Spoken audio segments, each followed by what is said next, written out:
برادران اسلام، السلام علیکم ورحمۃ اللہ وبرکاتہ۔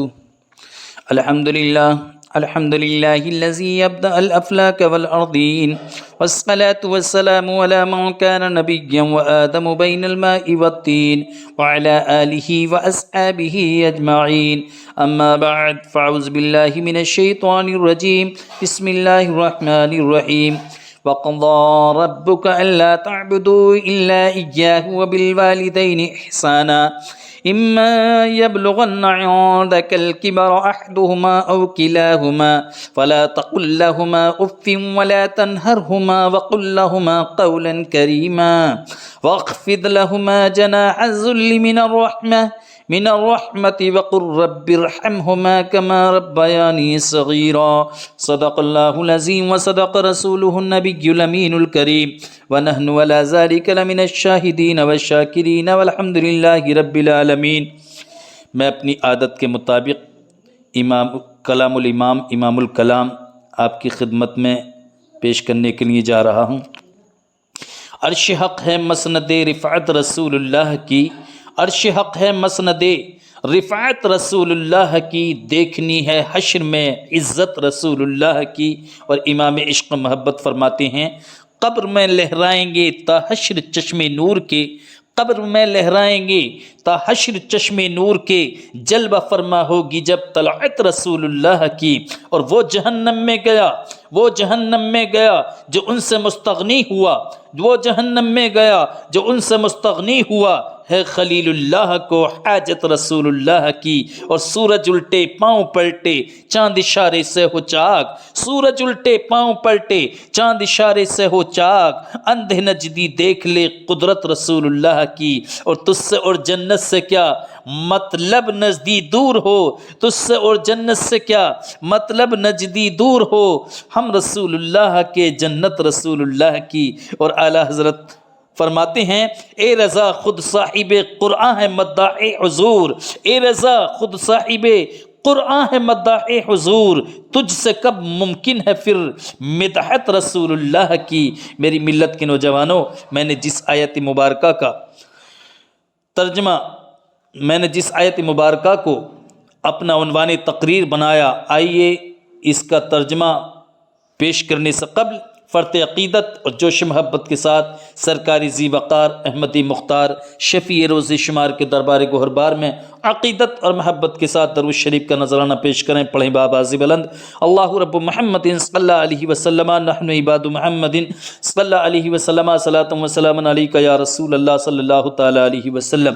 میری ملت کے نوجوانوں، پروردگار عالم ارشاد فرماتا ہے، وَقَضَىٰ رَبُّكَ أَلَّا تَعْبُدُوا إِلَّا إِيَّاهُ، اور تمہارے رب نے حکم فرمایا اللہ تعبدوا الا ایاہ، کہ اس کے سوا کسی کو نہ پوجو، وبالوالدین احسانا، اور ماں باپ کے ساتھ اچھا سلوک کرو، اما یبلغن عندک الکبر احدہما او کلاہما، اگر تیرے سامنے ان میں ایک یا دونوں بڑھاپے کو پہنچ جائیں، فلا تقل لہما اف ولا تنہرہما، تو ان سے اف تک نہ کہو، ان سے ہوں نہ کہنا اور انہیں نہ جھڑکنا، وَقُلْ لَهُمَا قَوْلًا كَرِيمًا، اور ان سے تعظیم کی بات کہنا، وَاخْفِضْ لَهُمَا جَنَاحَ الذُّلِّ مِنَ الرَّحْمَةِ، اور ان کے لیے عاجزی کا بازو بچھا، من الرحمہ نرم دلی سے، وَقُلْ رَبِّ ارْحَمْهُمَا، اور عرض کر اے میرے رب تو ان دونوں پر رحم فرما،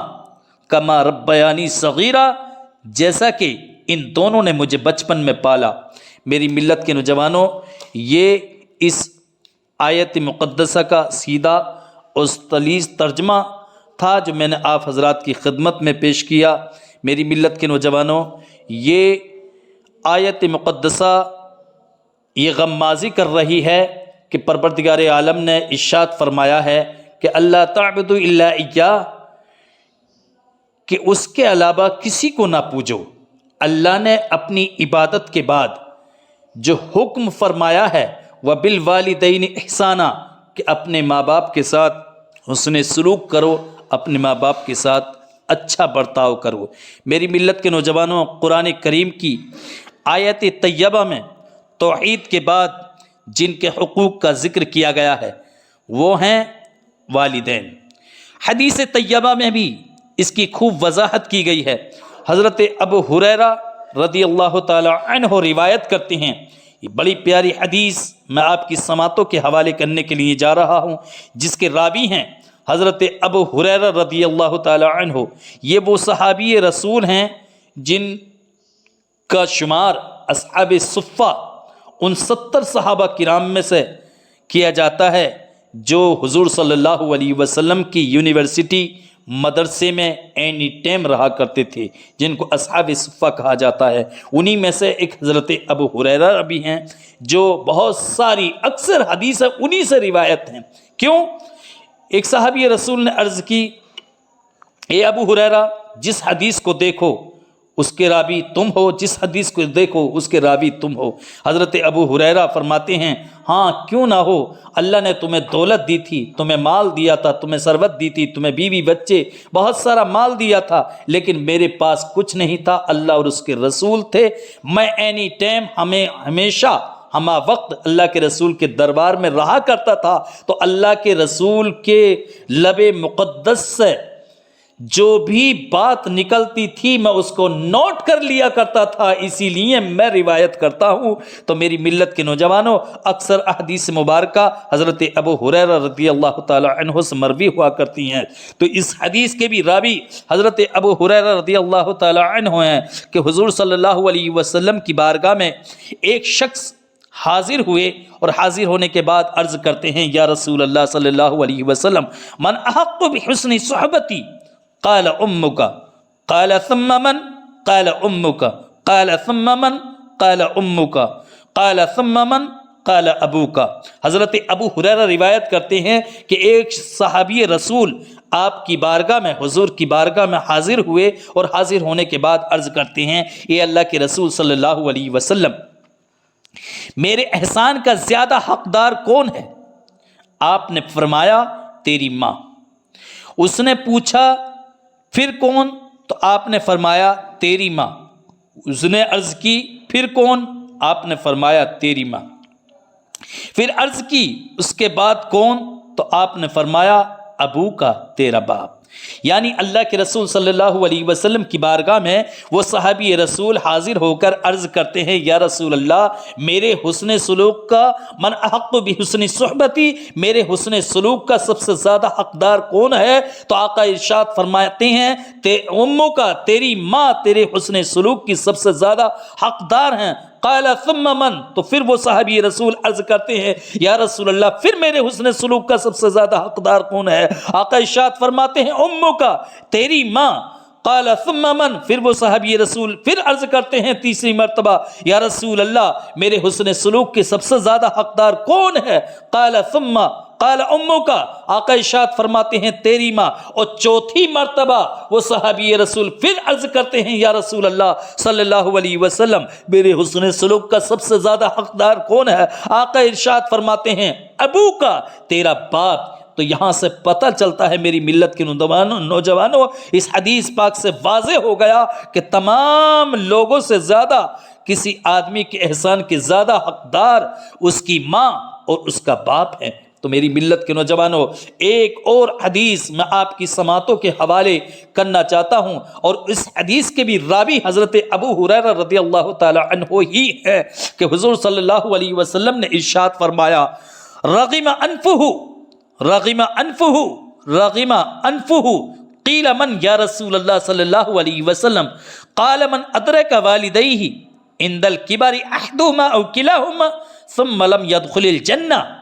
حضور صلی اللہ علیہ وسلم کی بارگاہ میں ایک صحابی رسول حاضر ہو کر عرض کرتے ہیں، یا رسول اللہ صلی اللہ علیہ وسلم، حضرت ابو ہریرہ ہی اس حدیث کے بھی راوی ہیں۔ آقا ارشاد فرماتے ہیں، صحابہ کرام کا جھرمٹ، صحابہ کرام جھرمٹ باندھے بیٹھے ہیں، صحابہ کرام کا ذم غفیر، اور حضور صلی اللہ علیہ وسلم جلوہ افروز ہیں۔ آقا ارشاد فرماتے ہیں، اس شخص کی ناک خاک آلود ہو، اس شخص کی ناک خاک آلود ہو، رغم انفہ، اس شخص کی ناک خاک آلود ہو۔ اللہ کے رسول صلی اللہ علیہ وسلم نے یہ جملہ 3 مرتبہ فرمایا کہ اس شخص کی ناک خاک آلود ہو۔ کیا مطلب؟ ذلیل و رسوا ہو وہ شخص۔ تو صحابہ کرام نے عرض کی یا رسول اللہ کون بدبخت ہے جس کے لیے یہ الفاظ کی بوچھار ہو رہی ہے 3 مرتبہ کہ خاک آلود ہو اس شخص کی ناک، خاک آلود ہو اس شخص کی ناک، خاک آلود ہو اس شخص کی ناک، یعنی ذلیل و رسوا ہو وہ بدبخت۔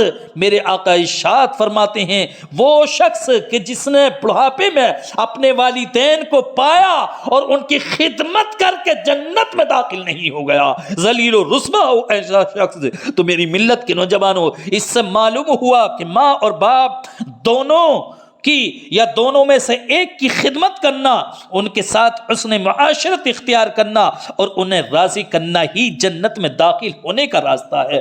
تو میری ملت کے نوجوانوں، یہ احادیث مبارکہ اور یہ کلام مقدس کی آیت ہمیں یہ غمازی کر رہی ہے، ہمیں یہ بتا رہی ہے کہ اللہ کی عبادت کے بعد اگر سب سے زیادہ ہمارے حسن سلوک کے حقدار ہیں تو وہ ماں باپ ہیں، اور جس نے اپنے ماں باپ کے ساتھ اچھا برتاؤ نہیں کیا اور اپنے ماں باپ کو بڑھاپے میں یا جوانی میں پایا، ان میں سے ایک کو یا دونوں کو، اور ان کی خدمت کر کے جنت میں داخل نہیں ہو گیا، ذلیل و رسوا ہو، ذلیل و رسوا ہو، اس شخص کی ناک خاک آلود ہو، اس شخص کی ناک خاک آلود ہو، اس شخص کی ناک خاک آلود ہو۔ یہ اللہ کے رسول صلی اللہ علیہ وسلم کی زبان مقدسہ سے الفاظ نکل رہے ہیں اس کم بخت نوجوان کے لیے جس نے بڑھاپے میں اپنے والدین کو پایا یا اپنی ماں کو پایا یا اپنے باپ کو پایا اور ان کی خدمت کر کے جنت میں داخل نہیں ہو گیا۔ ایک اور بڑی پیاری روایت، بڑی پیاری حدیث میں آپ کی سماعتوں کے حوالے کرنا چاہتا ہوں۔ ایک مرتبہ درود شریف کا نذرانہ پیش کریں، بات میں آگے بڑھاتا ہوں۔ اللہ رب محمد صلی اللہ علیہ وسلم نحن عباد محمد صلی اللہ علیہ وسلم صلاۃ و سلام علیک یا رسول اللہ صلی اللہ تعالی علیہ وسلم۔ بڑی پیاری حدیث ہے، حدیث پاک سنیں ایمان تازہ ہو جائے گا۔ آقا ارشاد فرماتے ہیں ماں کے قدموں کے نیچے جنت ہے، دنیا جس کو ماں کہتی ہے وہ ذات بڑی بابرکت ہے۔ ماں ایسی ہستی ہے جس کے قدم کے نیچے جنت ہے، ماں کے قدموں کو چومو، جنت کو چومنے کا ثواب، ماں کی زیارت کرو، کعبے کو دیکھنے کا ثواب۔ آقا آگے ارشاد فرماتے ہیں جب کوئی محبت کے ساتھ والدین کی زیارت کرتا ہے اللہ تعالیٰ اسے ایک حج مقبول کا ثواب عنایت فرماتا ہے۔ انسان بڑی دولت و مال خرچ کر کے حج کرنے جاتا ہے، مشقتیں اٹھاتا ہے، سفر کی صعوبتیں برداشت کرتا ہے، تب جا کر حج ادا ہوتا ہے، لیکن قبولیت کا یقین پھر بھی نہیں۔ لیکن والدین اللہ کی ایسی رحمت ہیں کہ صبح کو دیکھو حج مقبول کا ثواب، دوپہر میں دیکھو حج مقبول کا ثواب، شام کو دیکھو حج مقبول کا ثواب، رات کو دیکھو حج مقبول کا ثواب۔ یہاں تک ہی بس نہیں بلکہ اگر 70 مرتبہ کسی نے نگاہ محبت سے دیدار کیا تو 70 حج مقبول کا ثواب اس کو ملتا ہے۔ اسی عنوان کا ایک واقعہ میں آپ کی سماعتوں کے حوالے کرنا چاہتا ہوں، درود شریف سنائیں۔ اللہ رب محمد صلی اللہ علیہ وسلم نحن عباد محمد صلی اللہ علیہ وسلم صلاۃ و سلام علیک یا رسول اللہ صلی اللہ علیہ وسلم۔ آقا کی بارگاہ میں ایک گناہگار انسان میرے آقا کی رحمت والے دربار میں حاضر ہوا اور عرض کرنے لگا حضور بڑا گناہگار ہوں، بخشش کا طلبگار ہوں، حاضر دربار ہوں، معافی کا خواستگار ہوں۔ میرے آقا نے فرمایا کیا تیرے گناہ درخت کے پتوں سے بھی زیادہ ہیں؟ عرض کرتا ہے ہاں۔ آقا ارشاد فرماتے ہیں کیا تیرے گناہ پانی کے قطرات سے بھی زیادہ ہیں؟ عرض کرتا ہے ہاں۔ کیا تیرے گناہ ریت کے ذرات سے بھی زیادہ ہیں؟ عرض کرتا ہے ہاں۔ میرے آقا کی رحمت جوش میں آتی ہے، ارشاد فرمایا کیا تیرے گناہ اللہ کی رحمت سے بھی زیادہ ہیں؟ عرض کرتا ہے نہیں نہیں، میرے گناہ اللہ کی رحمت سے زیادہ نہیں بلکہ میرے گناہ اللہ کی رحمت سے چھوٹے ہیں، کم ہیں۔ اللہ کی رحمت بہت وسیع ہے، بہت بڑی ہے۔ میرے آقا نے فرمایا کیا تیرے والدین زندہ ہیں؟ عرض کرتا ہے نہیں۔ کیا تجھے اپنے والدین کی قبر معلوم ہے؟ عرض کرتا ہے نہیں۔ کیا تجھے اپنے والدین کا قبرستان معلوم ہے؟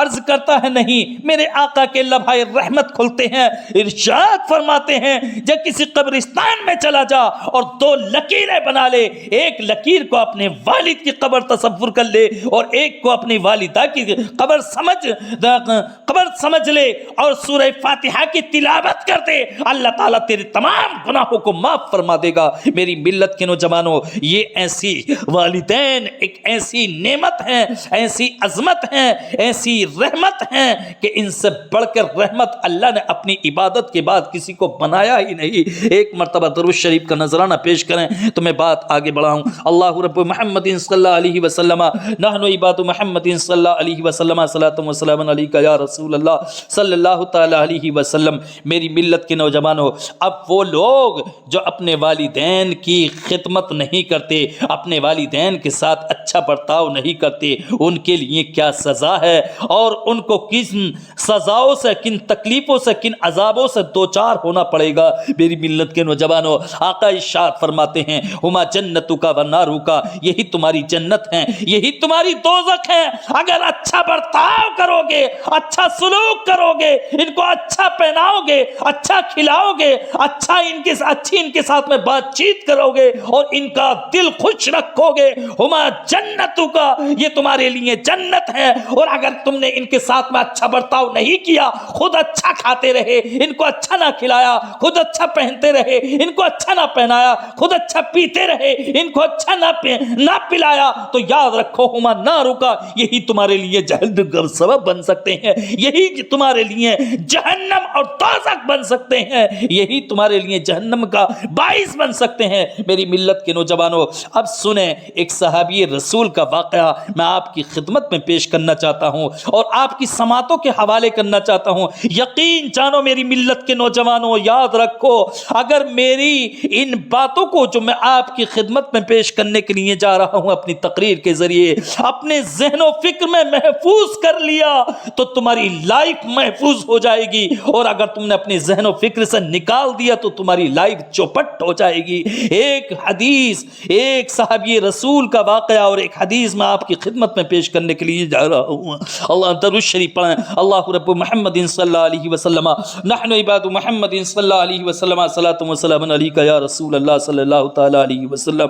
اللہ کے رسول صلی اللہ علیہ وسلم کا مقدس زمانہ ہے، پیارا زمانہ ہے، عظمت والا زمانہ ہے، اور ایک صحابی رسول ہیں، مصطفیٰ کے صحابی ہیں، وہ ہیں جنہوں نے ایمان کی حالت میں اپنے ماتھے کی آنکھوں سے مصطفیٰ کی زیارت کی تھی، اپنے شب و روز مصطفیٰ کی بارگاہ میں گزارے تھے۔ ان کی نزا کا عالم ہے، ان کی موت کا وقت آ چکا ہے، ان کی اس دنیا سے رخصتی کا وقت آ چکا ہے، اللہ سے ملنے کا وقت آ چکا ہے، لیکن میری ملت کے نوجوانوں، وہ صحابی رسول نزا کے عالم میں ہیں، موت کا وقت ان کا قریب آ چکا ہے، لیکن ان کے جسم سے جان نہیں نکل رہی ہے۔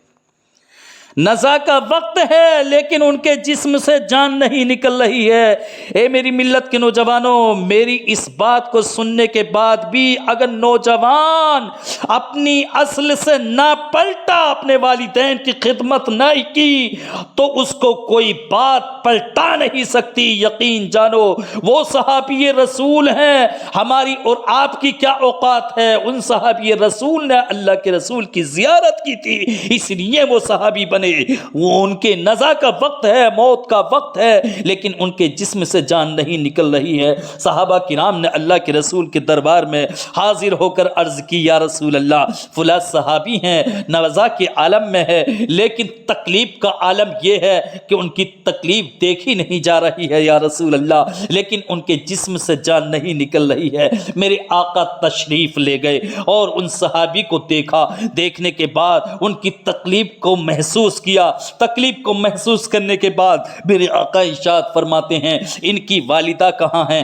ان کی امی کہاں ہے؟ امی کو بلایا گیا، والدہ کو بلایا گیا، اور والدہ سے میرے آقا نے ارشاد فرمایا، یہ بتاؤ کیا اپنے اس بیٹے سے تم راضی ہو یا تم ناراض ہو؟ والدہ کہتی ہیں کہ میں اپنے اس کمینے بیٹے سے راضی نہیں ہوں، میں اس سے ناراض ہوں، اس لیے کہ اپنی لائف میں اس نے مجھے وہ اذیت، وہ تکلیفیں پہنچائی ہیں، وہ دکھ پہنچائے ہیں کہ میں اس سے بالکل ہرگز راضی نہیں ہوں۔ آقا ارشاد فرماتے ہیں لیکن تم راضی ہو جاؤ، اس لیے کہ نزا کے عالم میں ہے، ان کے جسم سے ان کی روح نہیں نکل رہی ہے، ان کو بے حد تکلیف ہو رہی ہے، تو ان کو معاف کر دو، تم ان کی غلطیوں کو معاف کر دو، تم ان کی غلطیوں کو درگزر کر دو، اور ان کی موت کے وقت، نزا کے وقت میں جو تکلیف ہو رہی ہے اگر تم معاف کر دو گی تو یہ تکلیف ان کی دور ہو جائے گی اور ان کی روح ان کے جسم سے آسانی کے ساتھ نکل جائے گی۔ میری ملت کے نوجوانوں، لیکن ماں کہتی ہے یا رسول اللہ صلی اللہ علیہ وسلم میں اس کمینے بدبخت بیٹے کو ہرگز ہرگز معاف کرنے کے لیے تیار نہیں ہوں۔ جب ماں کی طرف سے میرے آقا نے یہ جملے سنے، میرے آقا نے صحابہ کرام کو حکم دیا، اے میرے صحابہ ادھر آؤ، اور صحابہ کرام کو آرڈر کیا جاؤ لکڑیاں اکٹھی کرو۔ لکڑیاں اکٹھی کری گئیں۔ لکڑیاں اکٹھی کرنے کے بعد صحابہ کرام کو حکم دیا کہ ان لکڑیوں میں آگ لگا دی جائے۔ جب آگ لگا دی گئی، روایت میں آتا ہے میرے آقا ارشاد فرماتے ہیں کہ ایسا بدبخت بیٹا کہ جس کی ماں اس سے اتنی نالا اور اتنی دکھی ہو، اتنی اذیت اس نے اپنی ماں کو پہنچائی ہو کہ اس کی ماں اس کو معاف کرنے کے لیے تیار نہیں ہے، ایسے بدبخت اور کمینے بیٹے کو اس جلتی ہوئی آگ کے اندر ڈال دو، پھینک دو اس جلتی ہوئی آگ کے اندر۔ میرے آقا نے جب یہ الفاظ فرمائے، یہ ارشاد فرمایا صحابہ کرام کو، صحابہ کرام آگے بڑھے۔ جیسے ہی اور جلتی ہوئی آگ کے اندر اس بدبخت بیٹے کو ڈالنا چاہا، میری ملت کے نوجوانوں، ماں کی چیخ نکل گئی، ماں پکار اٹھی یا رسول اللہ میرے بیٹے کو ہرگز ہرگز آگ میں نہ ڈالیں، میں اپنے بیٹے کو معاف کرتی ہوں، میں ساری غلطیوں کو اس کی معاف کرتی ہوں، ساری غلطیوں کو درگزر کرتی ہوں۔ اتنا کہنا تھا، ماں کا معاف کرنا تھا اپنے بیٹے کو کہ اس کے جسم سے اس کی روح نکل گئی اور اس کی ساری تکلیفیں دور ہو گئیں۔ اے میری ملت کے نوجوانوں، یاد رکھو ہم صحابی نہیں ہیں، ہم تابعی بھی نہیں ہیں، ہم تبع تابعی بھی نہیں ہیں، وہ تو صحابی رسول تھے۔ انہوں نے اپنی ایمان کی حالت میں اپنے ماتھے کی آنکھوں سے اللہ کے رسول کی زیارت کی تھی، اور اسی عالم میں وہ اس دنیا سے گئے تھے جب ماں کو تکلیف پہنچانے کی وجہ سے، والدین کو اذیت دینے کی وجہ سے ان کے جسم سے روح نکلنے کے لیے تیار نہیں ہے۔ تکلیف کا عالم یہ ہے تو ہماری اور آپ کی کیا اوقات ہے؟ ہم کتنی اذیتیں دیتے ہیں، کتنی تکلیفیں پہنچاتے ہیں، کتنی تکلیفوں اور اذیتوں سے اپنے والدین کو دوچار کرتے ہیں۔ میری اس تقریر کو سننے کے بعد آج بھی اگر تم نے توبہ نہ کی، آج ہی اگر تم نے توبہ نہ کی تو کبھی تمہیں توبہ شاید نصیب نہ ہو۔ اس لیے کہ صحابی رسول کا ذکر سننے کے بعد اگر ہمارے دل میں انقلاب برپا نہیں ہوا تو پھر کبھی انقلاب برپا نہیں ہوگا۔ اے میری ملت کے نوجوانوں، آج ہی توبہ کر لو، اور توبہ کرنے کے بعد اپنے بوڑھے ماں باپ کو یا جوان ماں باپ کو اپنے سینے سے لگا لو، اور سینے سے لگا کر ہمیشہ ہمیشہ اپنی غلطیوں کی ان سے معافی چاہتے رہو، اور جو تم خود کھاتے ہو ان کو بھی کھلاؤ، جو تم خود پہنتے ہو ان کو بھی پہناؤ، اور جو تم خود پیتے ہو ان کو بھی پلاؤ، اور جو اچھا برتاؤ تم دوسروں کے ساتھ کرتے ہو سب سے پہلے اپنے ماں باپ کے ساتھ میں اچھا برتاؤ کرو۔ میری ملت کے نوجوانوں، ایک مرتبہ درود شریف کا نذرانہ پیش کریں تو میں بات اپنی اور آگے بڑھاؤں۔ اللہ رب محمد صلی اللہ علیہ وسلم عباد محمد صلی اللہ علیہ وسلم صلاۃ و سلام علیک یا رسول اللہ صلی اللہ علیہ وسلم۔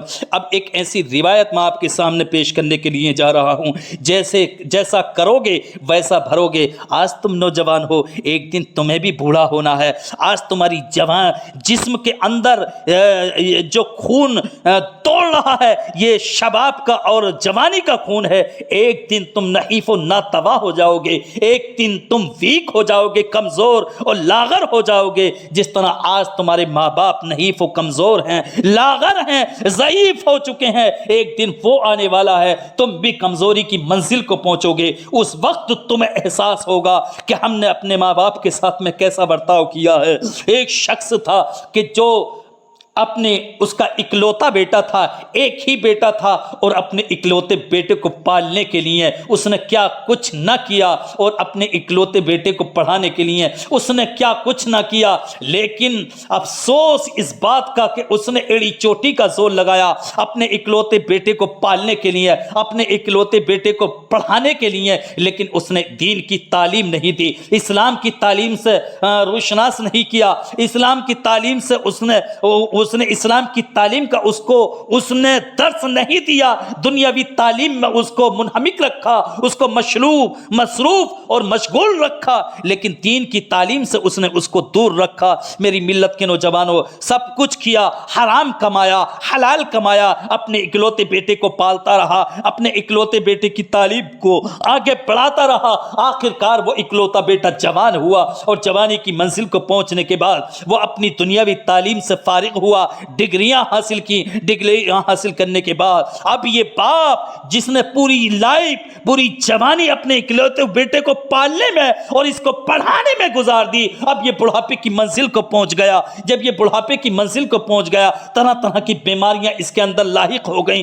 طرح طرح کی بیماریوں نے اس پر اٹیک اور حملہ آور ہو گئی۔ میری ملت کے نوجوانوں، اب اس نے سوچا کہ میں بڑھاپے کو پہنچ چکا ہوں، میں اپنے اکلوتے بیٹے کی شادی کر دوں۔ اس نے اپنے اکلوتے بیٹے کی شادی کی، بڑی دھوم دھام سے اپنے اکلوتے بیٹے کی شادی کی، اور شادی کرنے کے بعد میری ملت کے نوجوانوں، بہو گھر میں آئی، بتوہو گھر میں آئی۔ جب اس اکلوتے بیٹے کی بیوی گھر میں آئی، ایک طویل مدت گزرتی گئی، مدت گزرتے گزرتے، ٹائم گزرتے گزرتے، وقت گزرتے گزرتے، ایک وقت وہ آیا کہ یہ باپ کہ جس نے اکلوتے بیٹے کو پرورش کیا، پالا پوسا اور اس کو اعلیٰ تعلیم، اعلیٰ ڈگری حاصل کرائی، لیکن دنیاوی ڈگری، دین کی ڈگری نہیں، اسلام کی ڈگری نہیں، حافظ قرآن یا عالم قرآن یا مفتی قرآن نہیں بنایا، بلکہ دنیاوی ڈگری اس کو حاصل کرائی۔ اب میری ملت کے نوجوانوں، اس بوڑھے باپ کو طرح طرح کی بیماریوں نے اس پر اٹیک کیا، حملہ آور ہوئیں، اور حملہ آور ہونے کے بعد اس کو ایسی بیماریاں لاحق ہو گئیں کہ اس کو بلغم آنے لگا۔ آخر کار وہ پتوہو، وہ بیوی جو اس کے اکلوتے بیٹے کی بیوی تھی، وہ ایک دن اپنے شوہر سے کہنے لگی، اے میرے شوہر، سنو تو صحیح کہ یہ باپ تمہارا رات و دن اس میں کھانکتا اور کھکارتا رہتا ہے، دھل کرتا رہتا ہے، کھانستا رہتا ہے، کھکارتا رہتا ہے، طرح طرح کی غلاظتیں اور بلغم یہ اگلتا رہتا ہے، مجھے یہ گوارا نہیں، مجھے اس سے گھن آتی ہے، بہتر یہی ہے کہ اس کو یہاں سے نکال کے کہیں دوسری جگہ پہنچا دو، اور اگر آپ ایسا نہیں کرو گے تو میں اپنے میکے چلی جاؤں گی۔ اللہ اکبر! کہاں آج کا دن دیکھنے کے لیے حرام حلال کما کر اپنے اکلوتے اکیلے بیٹے کو پالا تھا، اور آج کا دن دیکھنے کے لیے اپنے بیٹے کی شادی رچائی تھی، جو آنے والی پتوہو یہ کہہ رہی ہے کہ یا تو اس کو گھر میں رکھو گے یا مجھ کو گھر میں رکھو گے، اگر اس کو گھر میں رکھنا ہے تو میں یہاں رہنے والی نہیں، اپنے میکے چلی جاؤں گی۔ مرتا کیا نہ کرتا، اکلوتے بیٹے نے کہا، دین کی تعلیم اس کے پاس نہیں تھی، دنیاوی تعلیم تھی، وہ نہیں جانتا تھا کہ ماں باپ کیا چیز ہیں، ماں باپ اللہ کی کون سی نعمت ہیں، ماں باپ اللہ کی کون سی رحمت ہیں، اور ماں باپ کا درجہ کیا ہے، اور ماں باپ کی وجہ سے مجھے آخرت میں کیا ملنے والا تھا۔ اس کو کوئی درس اور کوئی سبق نہیں تھا، اس لیے کہ اسلام کا درس اس نے کبھی حاصل ہی نہیں کیا تھا، دنیاوی معاملات میں منہمک رہا، دنیاوی معاملات میں وہ بزی رہا۔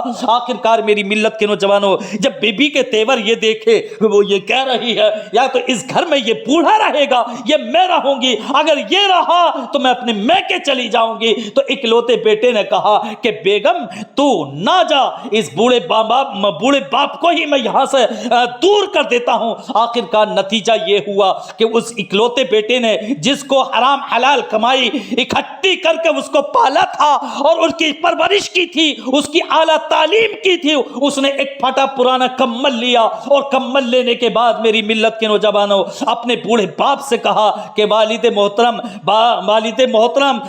محترم آئیے، میں آپ کو کہیں دوسری جگہ لے جا کر چھوڑتا ہوں۔ اپنی کمر پہ لادا، اور لادنے کے بعد وہ اس جنگل میں لے گیا، ایسے بیابان صحرا میں لے گیا جس بیابان صحرا میں کوئی دور دراز تک کوئی انسان نام کی کوئی چیز نہیں تھی میری ملت کے نوجوانوں۔ لیکن یہ نوجوان جو اپنے بوڑھے باپ کو اپنے کاندھے پہ لاد کے لے جا رہا تھا، اس کا ایک چھوٹا بچہ بھی پیدا ہو چکا تھا جو 2-4 سال کا تھا۔ اس بچے نے کہا کہ والد محترم، آپ دادا جان کو کہاں لے کر کے جا رہے ہیں؟ اب میں بھی آپ کے ساتھ چلتا ہوں۔ وہ چھوٹا سا بچہ یعنی اس بوڑھے باپ کا پوتا بھی اس کے ساتھ ہو لیا۔ آخر کار نتیجے کی شکل میں نتیجہ یہ ہوا کہ وہ نوجوان اپنے بوڑھے باپ کو ایسے جنگل میں لے گیا جہاں پر انسان نام کی کوئی چیز نہیں تھی، اور وہاں لے جانے کے بعد اس کو وہ کمل دیا، اور کمل دینے کے بعد کہا کہ آپ اپنی بقیہ زندگی یہیں پہ گزارو اور یہ کمل لو،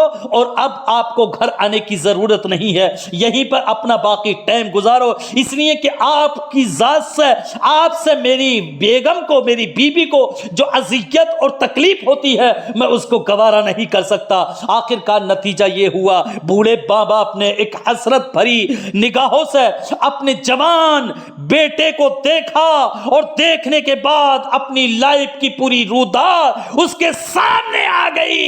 اے میرے بیٹے، میں نے اسی دن کے لیے تجھے پالا تھا، اور اسی دن کے لیے میں نے تجھے اعلیٰ تعلیم دی تھی، لیکن افسوس رہا مجھے کہ میں نے تجھے دنیا بھی تعلیم دی۔ اگر دین کی تعلیم دے دیتا تو یہ حال میرے ساتھ ہرگز ہرگز نہیں ہوتا۔